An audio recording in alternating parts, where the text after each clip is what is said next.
Bonjour à tous. Je m'appelle Alex et j'aimerais vous partager une histoire qui m'a beaucoup touché cette semaine. C'était un soir dans les rues de Paris. J'étais en train de marcher, j'étais en train d'annoncer la bonne nouvelle de Jésus, le royaume de Dieu. Et je tourne les regards à un moment donné, je regarde ce jeune homme-là, je vois ce jeune homme qu'on va appeler Tom, parce que j'ai pas eu le temps de demander son prénom.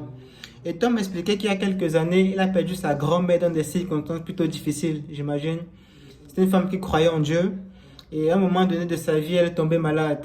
Voilà, ils sont partis dans plusieurs hôpitaux, voir des médecins, sauf que ça n'a pas fonctionné. Moi, je ne connais pas exactement sa maladie précisément qu'elle avait, je n'ai pas eu le temps de demander. Mais à un moment donné, ils sont allés dans une église, je crois que c'est un prêtre ou un pasteur qui a prié. Elle est sortie de l'église, elle est décédée juste après. Et j'ai entendu l'histoire, moi ça m'a vraiment touché parce que ça me rappelle il y a quelques années aussi, j'ai perdu ma grand-mère paternelle et même ma tante paternelle en l'espace de 3 mois. Et c'était difficile, encore plus difficile parce que ma grand-mère c'était vraiment, entre guillemets, mon tout. Ouais, entre l'attention qu'elle me donnait, la compréhension qu'elle avait pour moi, l'amitié qu'on avait. Je m'appelle, on jouait souvent aux cartes, au ludo pour ceux qui connaissent. Et ouais, je m'appelle, l'avoir perdu, c'était vraiment une grosse perte. C'est une profonde tristesse.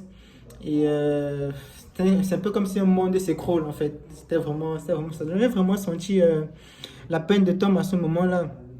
Et je lui ai posé la question, Tom, est-ce que tu veux chercher Dieu? Et évidemment, je pense qu'il y avait beaucoup de désespoir en ce moment-là et ça a résulté en ce que Tom ait beaucoup de haine contre Dieu. En fait, si tu n'as pas de haine, si tu n'as pas d'amour, en fait, tu as de la haine. Donc voilà, juste cette haine contre Dieu, probablement de l'incompréhension, probablement beaucoup de questions sans réponse. Et ouais, ça a résulté en ce que Tom ne soit pas du tout intéressé ou du moins ne puisse plus chercher Dieu. Et malheureusement, ça nous arrive et je pense que c'est totalement légitime d'ailleurs, c'est légitime, c'est même compréhensible qu'on puisse avoir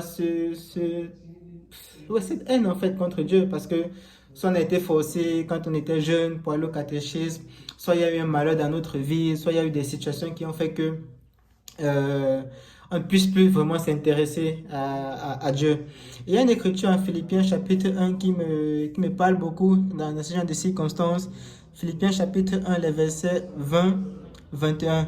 La Bible dit, conformément à ma ferme attente et à mon espérance, je n'aurai honte de rien. Mais maintenant, comme toujours, la grandeur de Christ sera manifestée avec une pleine assurance dans mon corps, soit par ma vie, soit par ma mort. En effet, Christ est ma vie et mourir représente un gain. J'ai envie de penser, j'ai envie de croire que la grand-mère de Tom avait vraiment cette espérance-là du paradis, en fait, avec cette espérance-là de la vie éternelle. Je pense qu'avec le monde dans lequel on vit aujourd'hui, entre toutes les situations, le corona, les décès et tout ce qui peut arriver, on a également besoin d'espérance. Et cette espérance-là, seul Dieu peut nous l'apporter au travers des études bibliques. Donc, je veux vraiment vous encourager à m'envoyer un message pour qu'on puisse étudier la Bible ensemble. Et ouais, peut-être que tu as eu de la haine envers Dieu, peut-être que tu as eu, c'est pas du dégoût, un manque d'intérêt finalement envers Dieu. Et la Bible nous enseigne également Actes chapitre 17, un passage très puissant que j'aime aussi, verset 26. La Bible nous dit, Dieu a fait en sorte que tous les peuples issus d'un seul homme habitent sur toute la surface de la terre. Il a déterminé la durée des temps et les limites de leur lieu d'habitation. Là, la Bible nous enseigne que Dieu, il est au contrôle du temps, il est au contrôle de l'espace. Dieu fait toutes choses pour un but et même les méchants pour le jour du malheur. Ça, c'est un passage en Proverbe également. Donc, il y a vraiment un but à tout ce qui nous arrive, de bien, de mal. Mais le point, c'est que Dieu veut une relation avec chacun de nous. Dieu veut qu'on puisse le chercher. C'est ça notre désir. Chercher Dieu, c'est quoi? C'est juste de l'espérance, c'est juste de la joie, c'est juste de la paix, c'est juste de la liberté. Et je pense que j'aurais eu cette espérance-là il y a quelques années à la paix de ma grand-mère. Je pense que je serais encore meilleur que je ne suis aujourd'hui. Donc, vous avez certainement traversé une situation difficile. J'aimerais vous encourager, envoyez-moi un message, étudions la Bible ensemble, afin de juste voir cette espérance-là, qui a plus grand encore que les malheurs, qui a plus grand encore que les échecs qu'on peut vivre. Voilà, c'est l'histoire que je voulais partager avec vous.